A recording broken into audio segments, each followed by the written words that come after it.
é uma oportunidade muito boa da gente poder expor o nosso trabalho no Conselho Nacional da Amazônia Legal e, obviamente, né, muito mais ficar à disposição de todos para as perguntas que se fizerem necessárias. Eu considero que essa troca de ideias, o debate, ele é muito mais proveitoso, né, num ambiente como esse que nós estamos lidando, né, do que ficarmos aqui falando 15, 20 minutos sem parar, e às vezes a pessoa até perde o foco disso aí. Pô, né? Mas o que eu gostaria, então, de iniciar falando para todos é que nós estamos enfrentando aquilo que todos têm plena consciência de ser o maior desafio da humanidade nesse século XXI, essa pandemia da Covid-19, que causou essas profundas mudanças no mundo como um todo, em particular no nosso país. E aí eu estou falando para pessoas que são especialistas em Brasil, sabem das nossas desigualdades regionais, das nossas diferenças, e eu vejo que a resposta que foi dada pelo Estado brasileiro em relação à pandemia, apesar do elevado número de óbitos, mas quando nós comparamos com o número de pessoas infectadas, hoje nós já temos mais de 3 milhões de infectados, com mais de 2 milhões de pessoas curadas, e lamentamos aí esse número de 100 mil, mais de 101 mil pessoas que perderam sua vida. Eu, particularmente, perdi já 3 amigos diletos, 2 companheiros da minha turma de formação da AMAN, e a gente lamenta isso. Mas queremos destacar que a resposta do Estado brasileiro foi efetiva, porque quando nós vemos hoje o grau de letalidade da doença em relação ao número de infectados, nós estamos aí numa faixa de 3%, já tivemos em 8%. Isso significa que o nosso sistema único de saúde, ele foi extremamente bem sucedido em se adaptar à curva da doença e conseguir absorver esses casos, sem termos tido que ver filas enormes em hospitais, em UTIs, e cenas mais lamentáveis ainda, que em algum momento isso se julgou que poderia acontecer.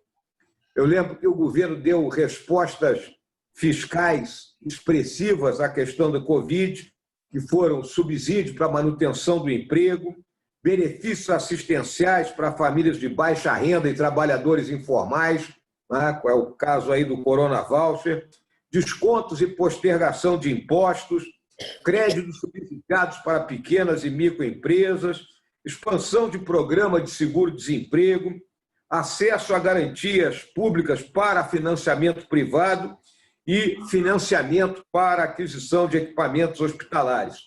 Além de uma resposta monetária que foi dada pelo Banco Central ao restringir os depósitos compulsórios que os bancos têm que manter naquela instituição e, consequentemente, liberando mais dinheiro para que tivesse aí na mão das autoridades financeiras dos diferentes bancos, públicos e privados, no sentido de fazer com que esse recurso chegasse na ponta da linha.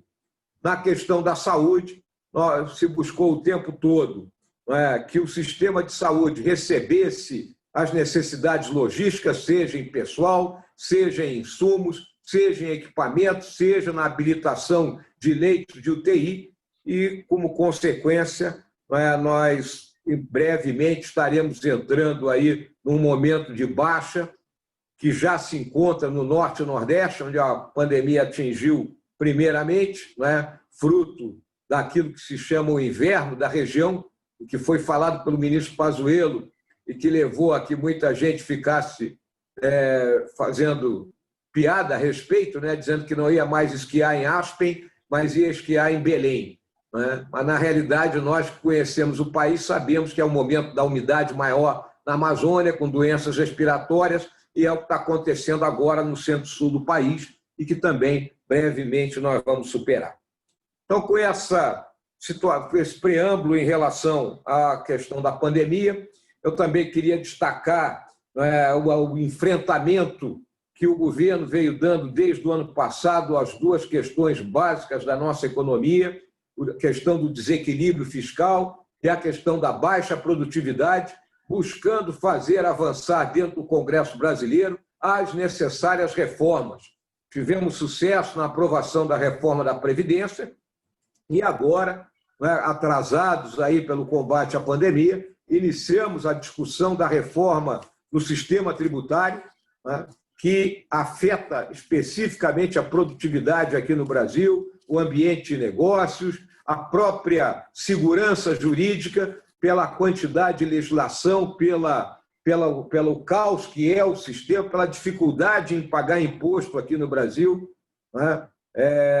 Uma empresa gasta 2.000 horas por ano para pagar imposto no Brasil, enquanto a média mundial é de 200 horas. Então, nós temos que enfrentar essa situação e também temos que avançar na questão da reforma administrativa para poder encarar a questão dos gastos obrigatórios que deixam o nosso orçamento totalmente engessado. Então, nesse panorama aí, com pano de fundo, o panorama mundial, não é, da disputa geopolítica, comercial, tecnológica entre as duas grandes potências econômicas de hoje, os Estados Unidos e a China, com reflexos, né, para o nosso país e que nos leva a cada vez mais termos que buscar, né, os interesses do Brasil.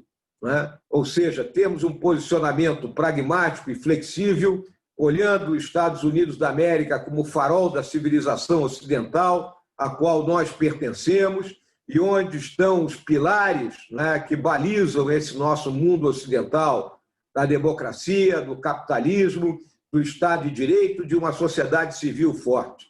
Mas não podemos deixar de olhar para o mundo asiático como um grande mercado, em particular a China, que tem na segurança alimentar um problema sério, e o Brasil hoje é o hard power do mundo da segurança alimentar, pois nosso agronegócio coloca comida na mesa de mais de 1 bilhão de pessoas mundo afora. Então, qualquer discussão desse assunto, qualquer fórum mundial que for discutir esse assunto, não pode prescindir da presença do nosso país. E aí chegamos à questão do tema do século XXI, que é a sustentabilidade, né?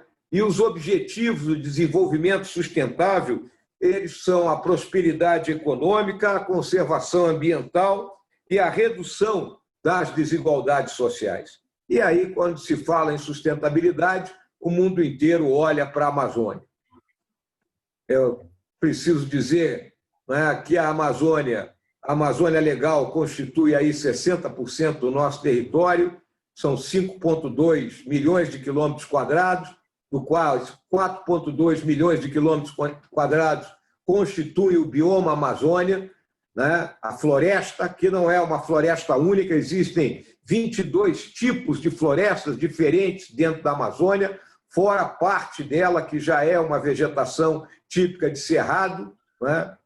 Temos uma área já devidamente antropizada e humanizada, que vai ali no leste do Acre, passando pelo norte de Rondônia, sul do Amazonas, norte de Mato Grosso, sul e sudeste e leste do Pará.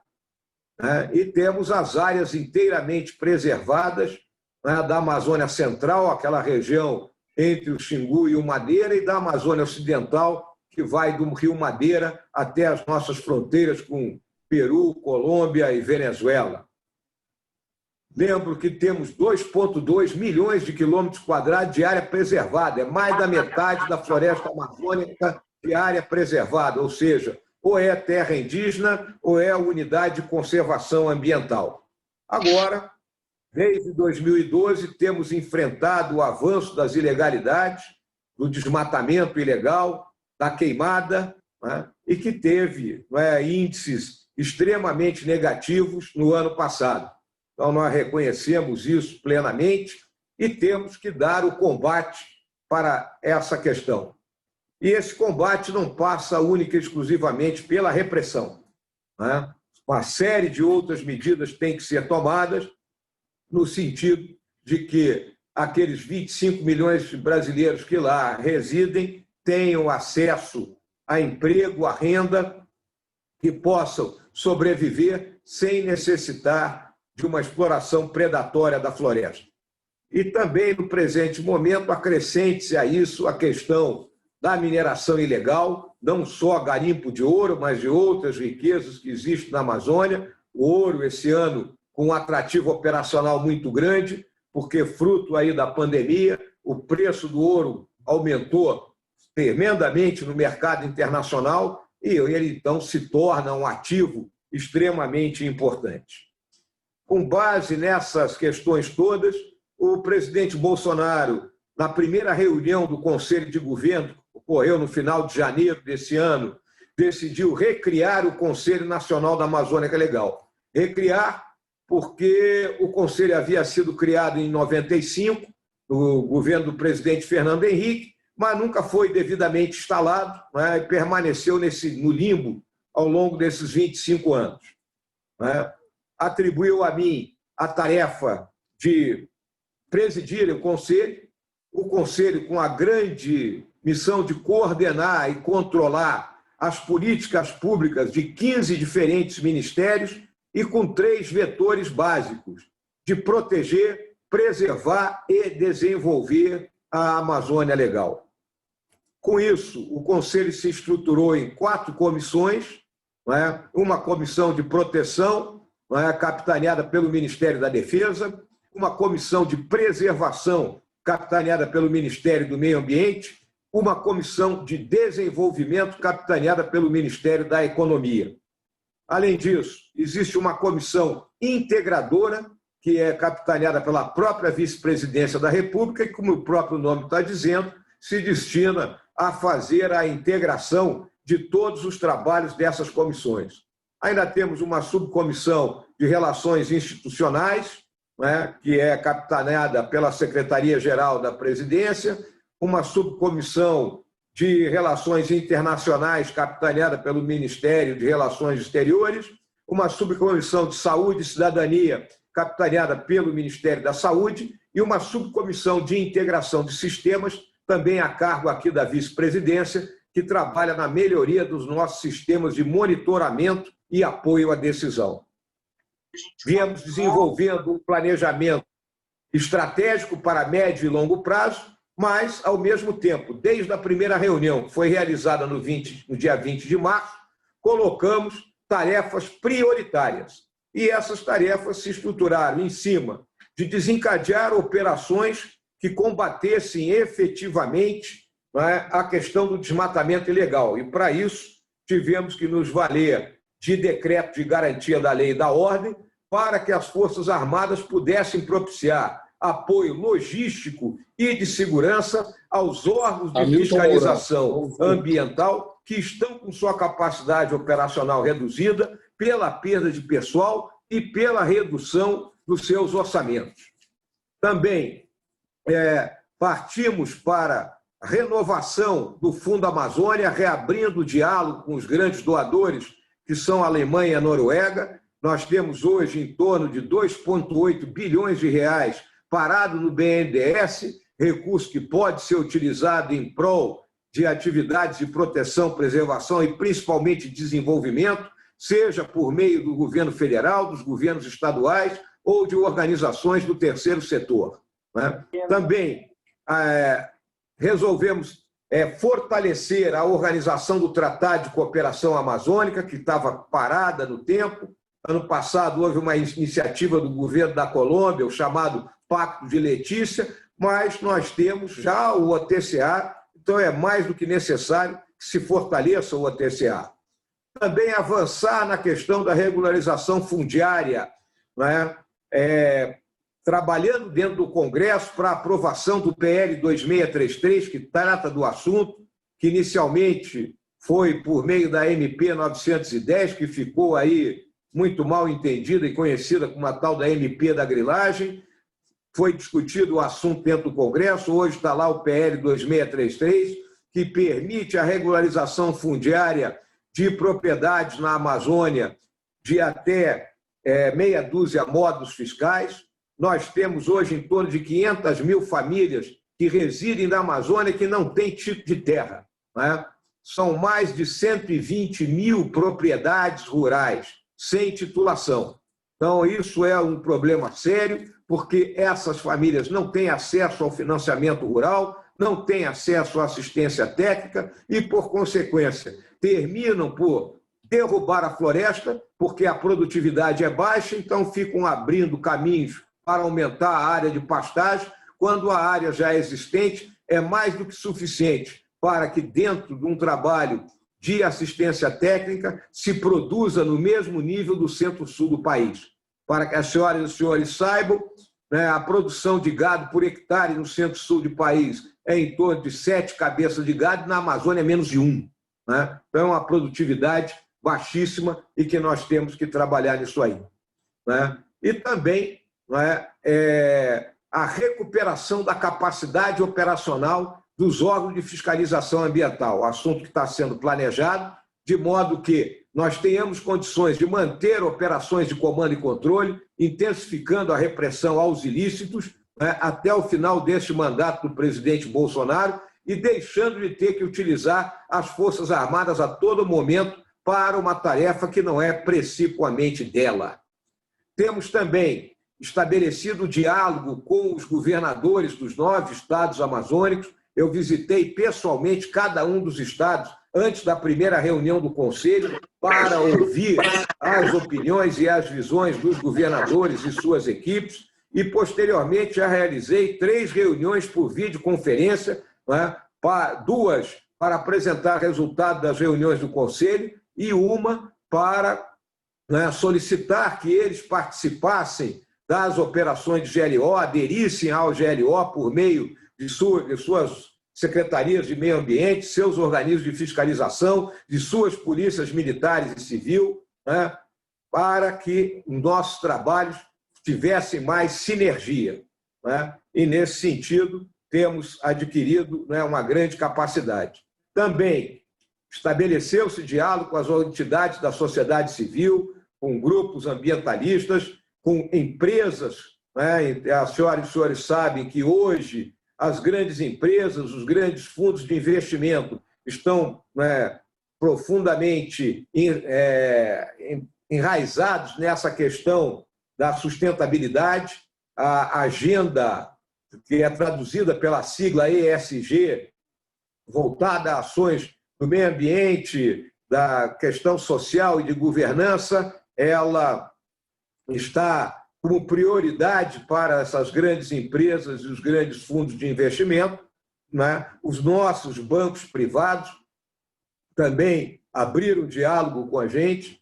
Então, nós temos estabelecido também o diálogo com os cientistas ambientalistas. Né? Não estamos nos furtando a conversar com nenhum grupo, por qualquer que seja o posicionamento. Estamos buscando colher o que existe de melhor em cada um, para que a gente consiga, né, levar avante a nossa missão.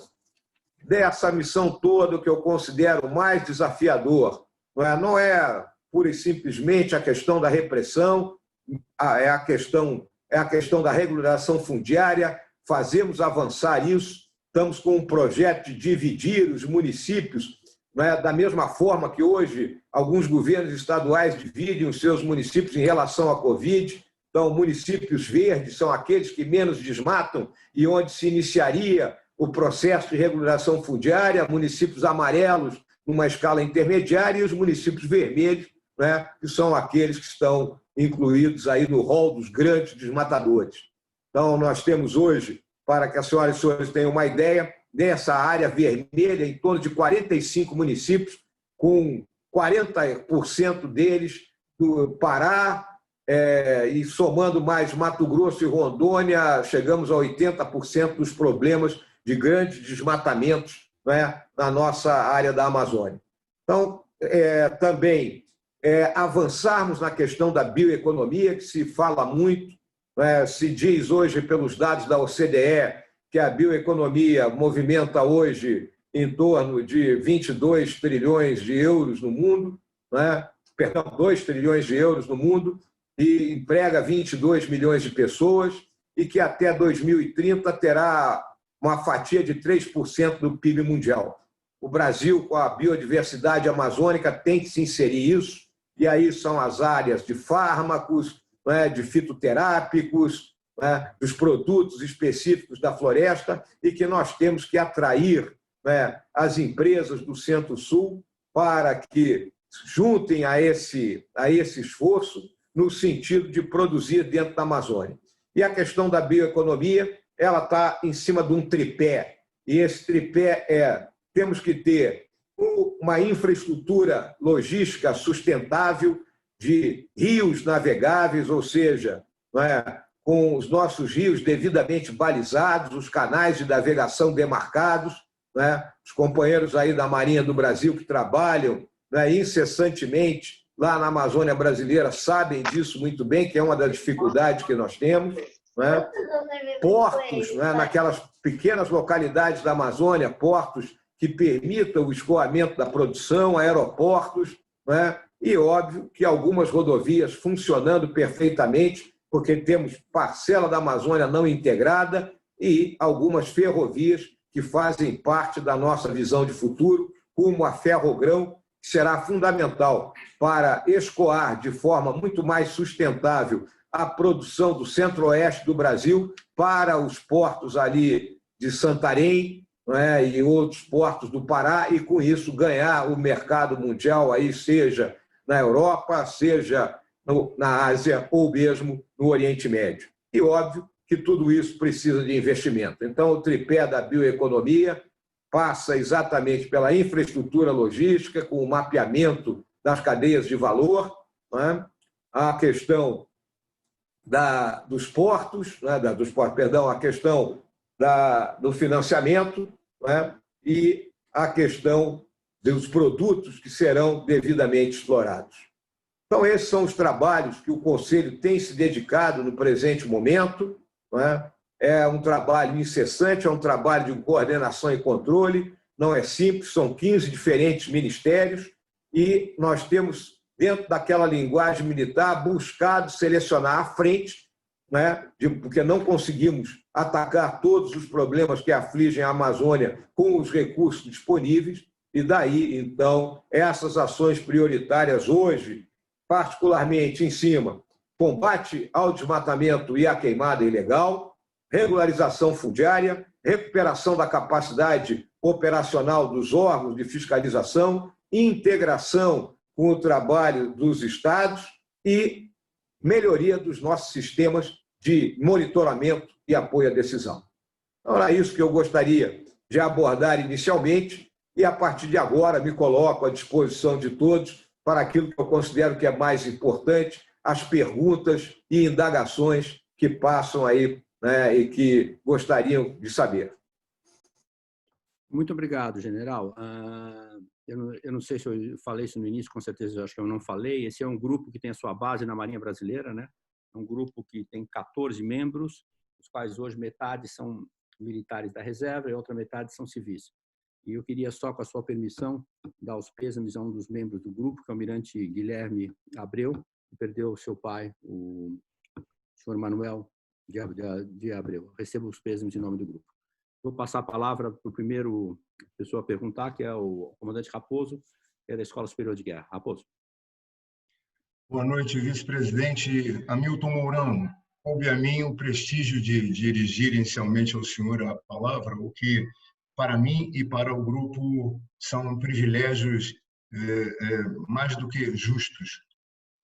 O senhor, a gente acha, a minha opinião primeiro, a recriação do Conselho Nacional da Amazônia Legal, dentro do pouco tempo que o senhor teve para explanar, e também eu de copiar, me parece uma coisa extremamente interessante para o Brasil e para o mundo. Para o Brasil, porque a Amazônia continua sendo o olhar de todos os brasileiros, e para o mundo também, o mesmo problema e às vezes solução. Eu não vi aqui dentro aonde estaria, talvez neste subsistema de interligações que também fica sob a tutela da vice-presidência da República, para fazer uma imagem devida, real, da Amazônia. Hoje, o olhar que a mídia internacional, particularmente aqueles que não são a favor do atual governo, não estão querendo mostrar efetivamente a Amazônia como ela é, como tem sido tratada, é de desdém e a imagem é, vez por outra, negativa. Nós teríamos, no meu sentido, de mostrar não só a Amazônia como ela é realmente e comprovar que o brasileiro, nas nossas mãos, a nossa soberania, está sabendo fazer e tratar bem a Amazônia. A queimada é uma verdade, é um fato real, é incontestável. Contudo, este combate também é incontestável. Enquanto muitos falam das queimadas, poucos falam dos resultados positivos que nós estamos obtendo. O senhor, dentro deste Conselho Nacional da Amazônia Legal, está previsto que a gente mostre ao mundo o que efetivamente está sendo feito? Está previsto que a gente tenha um relacionamento midiático com força para o brasileiro e para o mundo, para dizer que não é tão ruim como alguns apregoam e falam? Muito obrigado, vice-presidente. Obrigado aí, comandante Raposo, pela sua pergunta. Inicialmente, tocando na questão da subcomissão de integração de sistemas, essa subcomissão ela tem exatamente a responsabilidade de fazer esse mapeamento da Amazônia. Para que as senhoras e senhores tenham uma ideia, existem estados amazônicos que ainda não têm a sua base cartográfica atualizada. Ainda é a base cartográfica dos anos 70 do projeto Radan, né? Então, nós estamos em contato aí com o Serviço Geográfico do Exército para que termine esse trabalho. Nós temos mais variados sistemas. O Sensipan tem um sistema, o INPE tem um outro sistema, a Polícia Federal tem um outro sistema, alguns estados da Amazônia compram seus sistemas de monitoramento das mais diversas redes satelitais existentes no mundo. Então, nós estamos buscando somar esforços, diminuir a evasão de recursos, porque todo mundo gasta dinheiro nisso. Temos um banco de dados único, né, e que vai, então, avançar em duas questões que são fundamentais, que é termos esse mapa da Amazônia com camadas devidamente vistas por todos, de modo que o resto do mundo entenda como é a realidade amazônica, e, a partir dali, temos condições de estabelecer o zonamento econômico-ecológico, que é fundamental para dizer o que cada região da Amazônia qual será a vocação de cada uma daquelas regiões. Em relação à questão comunicacional, nós estamos empreendendo um trabalho, nós temos uma integração de todas as assessorias de comunicação dos ministérios, né? Não é um trabalho simples, temos buscado o diálogo com a imprensa internacional, então eu tenho feito várias lives com diferentes jornalistas da imprensa internacional, né, para apresentar a nossa realidade.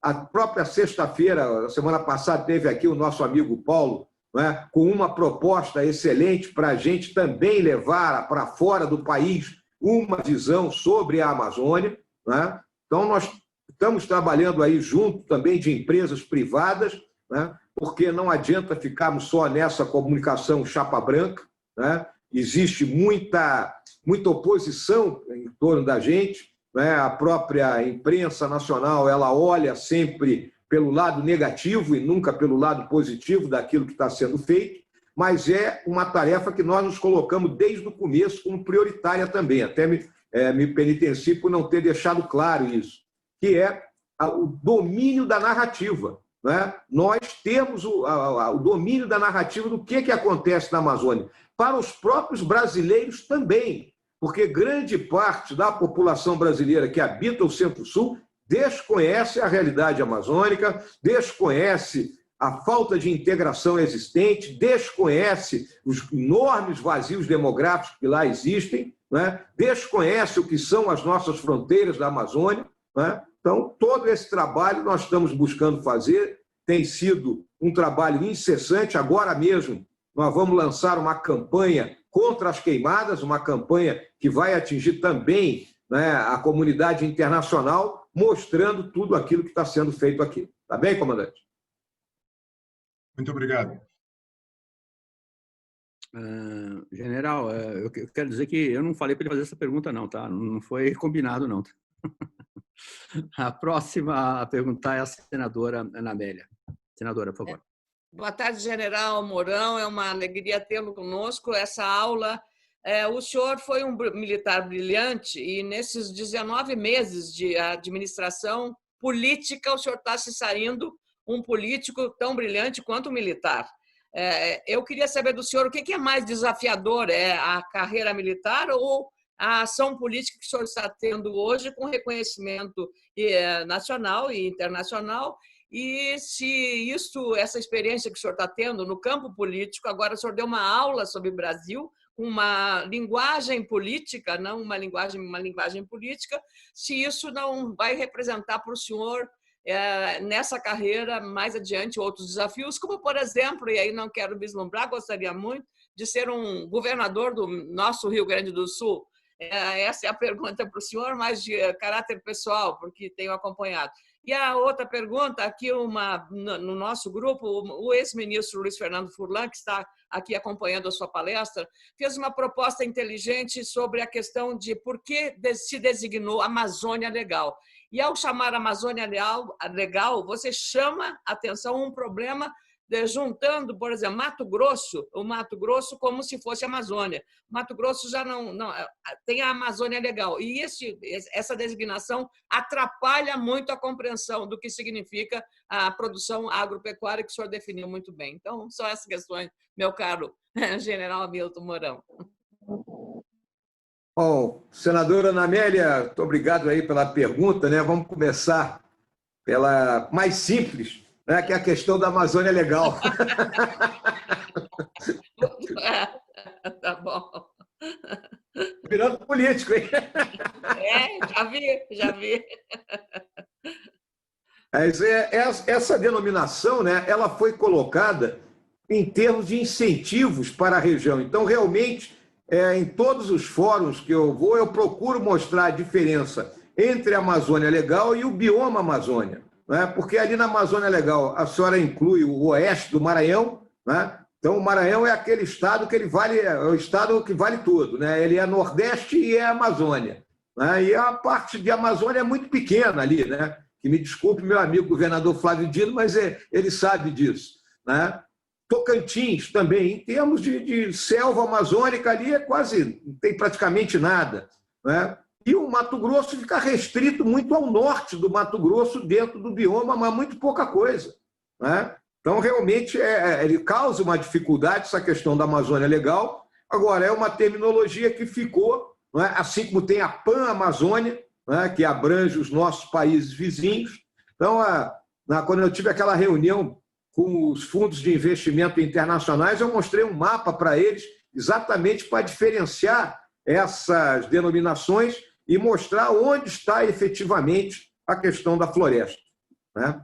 Em relação à política, né, senadora, sempre se diz que na carreira militar a coisa funciona tipo assim: manda quem pode, obedece quem precisa, vírgula, e tem juízo, né? Mas não é bem assim, né? A gente, ao longo da vida militar, aprende que a liderança ela é construída, né? E a liderança se constrói em cima do exemplo, do conhecimento profissional, da capacidade de dialogar com os seus subordinados, fazê-los compreender a missão. Então, isso é política, né? Não deixa de ser, o mesmo trabalho que um político tem que fazer para convencer, seja os seus elementos de oposição, seja as próprias pessoas que estão dentro da sua base partidária, no sentido de trabalhar para objetivos comuns, né?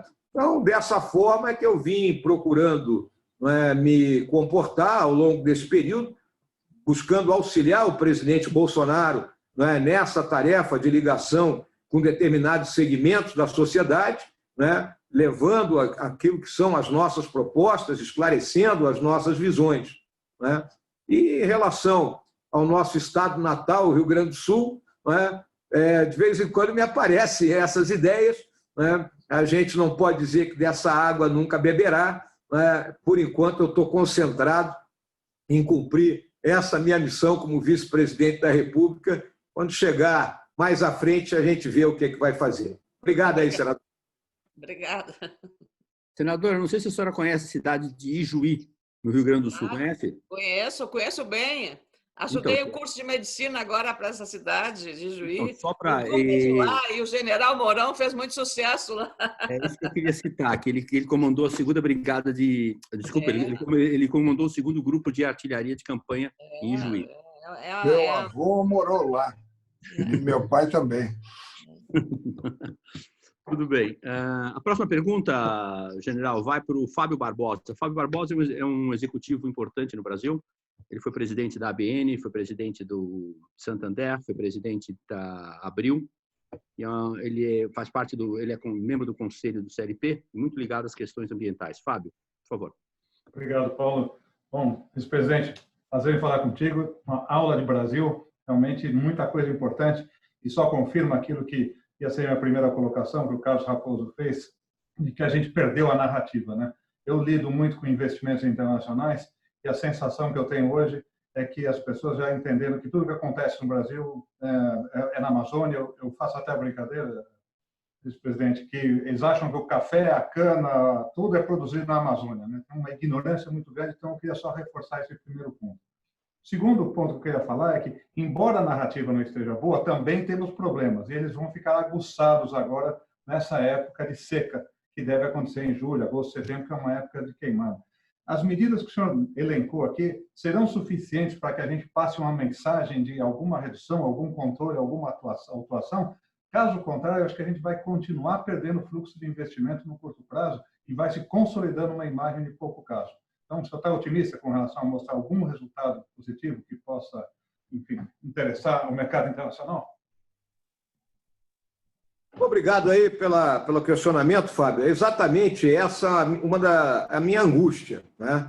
Porque a Amazônia, as dimensões são, né, enormes, os nossos meios, né, são restritos, mesmo aí com o apoio das Forças Armadas, e aí existe uma questão, né, que eu quero deixar muito claro para todos, né, que as Forças Armadas iniciaram essa operação desde maio e não receberam nenhum recurso, né?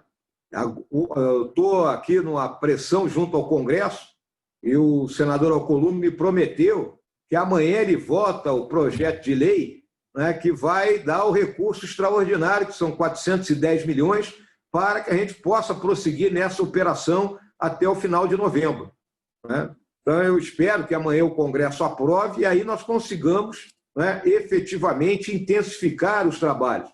Nós temos meia dúzia de áreas mapeadas onde nós sabemos que o problema vai acontecer. Então, senhoras e senhores, assim, imaginem aí o mapa, né? Então, começando ali pelo Acre, ali no nordeste do Acre, divisa com o Amazonas, região de Boca do Acre. Então, ali é uma área prioritária. Junto de Porto Velho, nós temos 2 áreas prioritárias, que é Porto Velho 1 e Porto Velho 2, né? Que é outra área de problema de queimada. Aí, subindo ali para o Amazonas, ao norte, região de Apuí, que fica a leste da BR-319, em cima da Transamazônica, é uma área complicada, com muita invasão, né? Então, é uma área difícil, e ali é a nossa 4ª área prioritária, né? E as áreas prioritárias seguintes estão dentro do Pará. Região de Novo Progresso, que fica a cavaleiro da BR-163, né? É uma região complicada também, colonizada desde o final dos anos 70. Ali tem gente que veio de Itaipu, pessoal que foi o Lago de Itaipu inundou as terras dele, o Estado brasileiro, para as senhoras entenderem os problemas da Amazônia, o Estado brasileiro de então pegou pessoas lá do Paraná, levou para essa região da Amazônia, aí anos depois, eu acho que foi no período ali da Marina, pegaram uma área que era adjudicada para eles e transformaram na Floresta Nacional de Jamanchim. Então, é um conflito impressionante aquilo ali. Então, o Estado brasileiro cria os problemas. E a Lei de Novo Progresso, nós temos a área de São Félix do Xingu, né? É a 6ª área prioritária. Então, a partir do momento que nós, agora com esse novo recurso, né, nós temos bases militares próximas, então, na região de Boca do Acre, o Exército tem o 4º Batalhão de Infantaria de Selva, né, o Comando de Fronteira Acre, 4º Batalhão de Infantaria de Selva. Na região de Porto Velho é o Comando da 17ª Brigada. Na região de Apuí é o 54º Batalhão de Infantaria de Selva, que fica lá em Humaitá.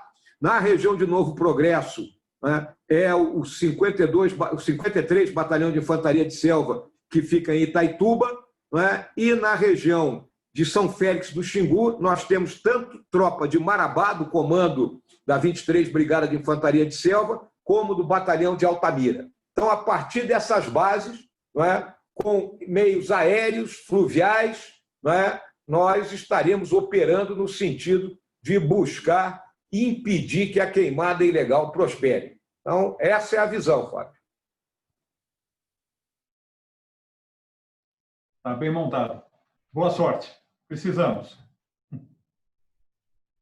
General, a próxima pergunta vem do comandante Delgado, que é professor da Escola de Guerra Naval. Hoje ele trabalha na Engeprom, na construção do navio brasileiro para a Antártica. Delgado, por favor. E da minha turma e da turma do Wilkes também, general. Como o Raposo também. Obrigado, Paulo. É um prazer falar com o senhor e uma honra tê-lo aqui no nosso grupo. A minha pergunta, o senhor citou a baixa produtividade da Amazônia, essa baixa produtividade que acaba gerando um aumento de desmatamento, já que, por produzir pouco com a terra que tem, as pessoas acabam desmatando mais para tentar aumentar essa produtividade. Existe algum programa de treinamento e educação do povo da Amazônia para aumentar essa produtividade, evitar esse desmatamento desnecessário? Obrigado pela pergunta aí, comandante. O próprio Ministério da Agricultura ele tem projetos, então, da agricultura de baixo carbono, não é? Pecuária de baixo carbono. Não é? Nós temos projetos da Embrapa, que é a integração floresta, lavoura e pecuária. Não é? Temos o programa ABC do Ministério da Agricultura, não é? Que vem sendo aplicado ali na região de Colniza, no norte de Mato Grosso. Mas o que acontece? É exatamente o que eu falei durante a minha exposição. Essas famílias ou proprietários, não é, que não têm o título da terra terminam por não ter acesso à assistência técnica, até porque não têm acesso a financiamento. E levam a essa exploração predatória. Algumas organizações não governamentais, não é, também atuam nessa área, não é, de buscar dar um treinamento, não é, mais consistente. Então, é um dos nossos desafios, avançar com essa capacidade, principalmente da nossa Embrapa e das Emater, né, do estado do Pará, do estado do Mato Grosso, né, do Amazonas, que nós sabemos que o problema está localizado, a gente sabe que o problema está ali. Né? Agora, temos que transpor a linha de partida e dar o passo para isso. Né? Eu sempre digo, eu fui chefe da seção de inteligência do Comando Militar da Amazônia em 1995, 25 anos atrás. Os problemas são os mesmos. Não mudaram. Mudaram os bichinhos de orelha que estão lá. O problema é o mesmo. Então, há 25 anos, o Estado brasileiro fica empurrando decisões com a barriga. Então, a minha grande preocupação, comandante, é exatamente a gente transpor a linha de partida e avançar na solução desses problemas que se perenizam e se eternizam no tempo. Tá bem? Muito obrigado, muito obrigado. Você sabe, general, quando pessoas como o senhor vêm para o grupo fazer palestra na Personalidades em Foco, eu arrumo muitos inimigos. Tem uma lista enorme de gente querendo perguntar e eu tenho uma limitação de tempo, que eu tenho também o senhor. Se eu tenho, segundo o meu horário aqui, eu tenho mais 5 minutos com o senhor. Então, a próxima pergunta é do Almirante Jaime, por favor. Paulo, tem mais 10 minutos. Opa, mais 10. Valeu, então. Almirante Jaime, o senhor próximo, por favor. Era uma satisfação revê-lo, falar com o senhor, essa oportunidade de fazer uma pergunta para o senhor. Eu queria abordar 2 aspectos. O primeiro quanto à biopirataria. O trabalho do Conselho também vai enfocar nisso, porque a gente vê os estrangeiros muito preocupados em queimada, né? Mas eles que atuam diretamente na biopirataria nem comentam sobre isso. Né? Nós já tivemos até o açaí japonês durante um tempo, 2013, 2007, se não me engano. E um outro aspecto também, se eu tiver tempo, puder ampliar um pouco, é a questão indígena. Afinal de contas, o nosso indígena, ele ama a floresta ou ele quer ter picape 4x4 e Wi-Fi? Qual é a realidade do nosso indígena, afinal de contas? Obrigado. Obrigado, Jair, pela pergunta aí. A questão da biopirataria ela está sendo tratada dentro da Comissão de Proteção, né? Comissão de Proteção, que é ali chefiada pelo Ministério da Defesa, ela trata da questão de fronteiras e da questão das ilegalidades cometidas dentro da Amazônia ligadas a essa questão do contrabando, narcotráfico, tráfico de arma, biopirataria, né? Então, esse assunto vem sendo debatido dentro dessa comissão, um planejamento do enfrentamento. É óbvio que a gente sabe, nós que moramos na Amazônia sabemos. Eu passei 2 anos lá em São Gabriel da Cachoeira, e foram 2 anos mesmo, né? Porque não dava nem para sair de lá. Se eu não me engano, eu saí 15 dias, né, em janeiro de 2007 para a formatura da minha filha, e foi só, né? Então, e ali de vez em quando eu me surpreendi, eu chegava no porto, né, que faz a subida ali do Rio Negro, né, e via lá 3, 4 americanos ou outra nacionalidade, né, que entraram no Brasil por qualquer outro lugar e a gente não sabia o que estavam fazendo por ali, né? Se estavam pagando para algum guia indígena daqueles para ir visitar uma comunidade, e nessa hora, né, tudo era possível. A própria fiscalização lá no aeroporto, em São Gabriel da Cachoeira, era... Então o camarada pegava, botava dentro de uma Bíblia uma folhinha de árvore daquelas, né, e muitas coisas seriam extraídas daquilo ali. Então nós temos que ter realmente uma política mais consistente para combater a biopirataria, e aí tem que ser um trabalho conjunto, Receita Federal, Polícia Federal, as polícias estaduais, né, e, obviamente, as próprias Forças Armadas. A questão indígena, ela é uma coisa muito simples, né? Ou o indígena, ele quer viver segregado, fora da sociedade brasileira, internado na selva, ou ele quer se integrar à sociedade. Vamos lembrar do lema do Rondon. O Rondon era a integração do indígena à sociedade, preservando suas tradições, seus costumes, mas não vivendo como um pária da sociedade brasileira. Os indígenas possuem terras, aí vamos para a questão da mineração. A Constituição, no artigo 231, diz que o Congresso deveria legislar, em relação à mineração em terra indígena. 32 anos parado, todos os governos apresentaram projetos de lei nesse sentido. O presidente Bolsonaro apresentou, o Lula apresentou, Fernando Henrique apresentou, todo mundo apresentou. E fica parado, porque, na minha visão, facilita as ilegalidades.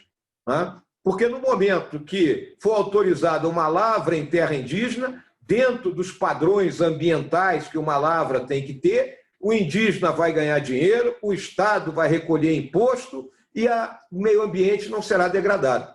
Agora mesmo, na semana passada, nós fizemos uma operação ali na terra indígena Munducuru, que é ao sul de Jacareacanga. Quem eram os garimpeiros? Os munducurus. E eles mesmo detonaram o meio ambiente lá, o rio todo assoreado. Por quê? Porque está saindo muito ouro dali. O ouro valendo o dinheirão que está.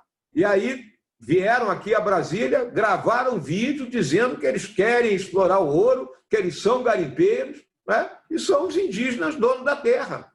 Nós temos o exemplo dos parecis no Mato Grosso, que em partes da terra deles, dentro da visão que até 20% você pode explorar num território amazônico, eles plantam soja e ganham dinheiro.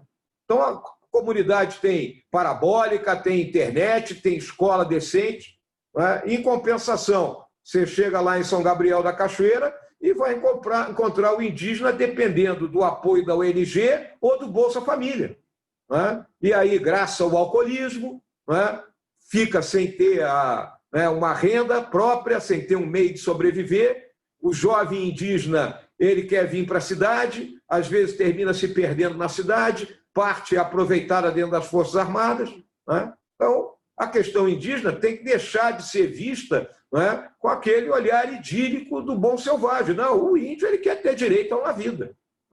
E eu recebo aqui várias lideranças indígenas, todos reclamando disso aí. Agora, tem aqueles que eu chamo de grife, que ele se fantasia de índio, aparece num fórum internacional e depois vai pilotar a 4x4 dele quando volta lá para a terra dele. Tá bem, Puxê? Obrigado, general.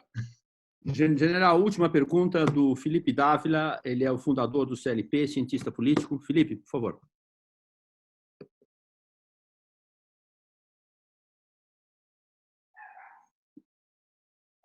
Sumiu. Então, espera um pouquinho. O professor Guilherme está... Agora foi. Agora foi, vamos lá. General, desculpa aí pelo problema da informática. A minha pergunta é muito simples. Hoje existem duas medidas fundamentais para o governo ajudar a aprovar no Congresso Nacional, que poderia mudar a visão que as pessoas têm do país externamente. Um é o PL do licenciamento ambiental. É um dos projetos nossos lá do Unidos pelo Brasil e que é fundamental aprovarmos o mais rápido possível. E o segundo projeto é a regularização fundiária. Existe empenho do governo para trabalhar juntamente com o Congresso Nacional para aprovar essas duas medidas o mais rápido possível?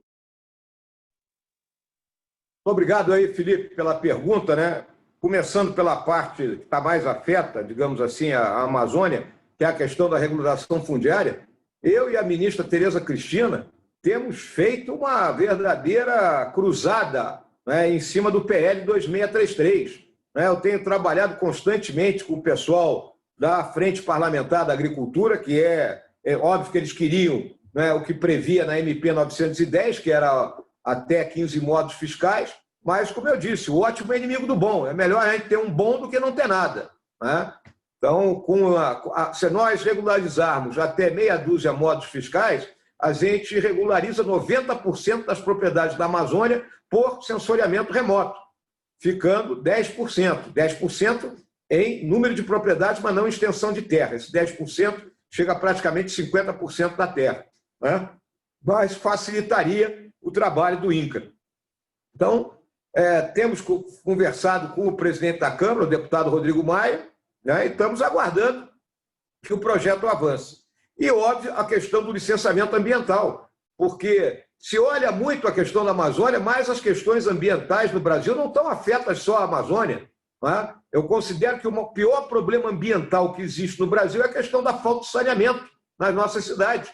Nós temos 100 milhões de brasileiros sem acesso ao saneamento básico, sem água, sem esgoto, né? Agora, a gente não vê nenhuma ONG se batendo por isso aí, né? Temos a Baía de Guanabara, uma riqueza natural inestimável, poluída. Também não tem ninguém se batendo pela despoluição da Baía de Guanabara. Fica todo mundo pressionando por causa da Amazônia. Mas estamos fazendo o nosso trabalho nesse sentido aí, Felipe, tá? Principalmente no PL 2633. Esse, para mim, é fundamental para o cumprimento da missão do Conselho Nacional da Amazônia Legal. Tá bem? Muito obrigado, general. General, terminamos aqui. Muito obrigado pelo seu tempo. Nós temos como costume aqui perguntar qual é o time de futebol de cada um dos palestrantes. O do senhor é fácil, né? Porque o senhor está sempre com o símbolo do Flamengo junto. E nós temos também como costume tentar homenagear o palestrante com alguma coisa que simbolize, que tenha sentido para ele. Eu não sabia muito bem o que fazer, até que eu conversei com o embaixador João Mendes, que me deu uma sugestão. Então, eu gostaria de dividir com o senhor a tela como despedida do grupo. Se me permite.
Muito obrigado, general. As palavras finais são suas, por favor.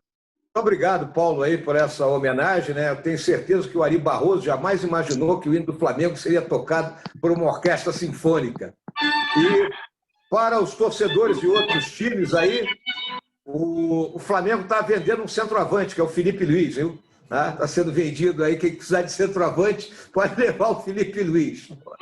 Olha, Paulo, eu queria agradecer a oportunidade, né, de poder expor aqui o nosso trabalho no Conselho Nacional da Amazônia Legal, a oportunidade também de rever alguns grandes companheiros, né, e companheiras aí de outras jornadas, mesmo nessa forma virtual, a qualidade das perguntas que me foram feitas e continuo à disposição do grupo para qualquer outro debate que se fizer necessário. Meu muito obrigado e uma boa semana aí para todos. Obrigado. Na sala de palmas.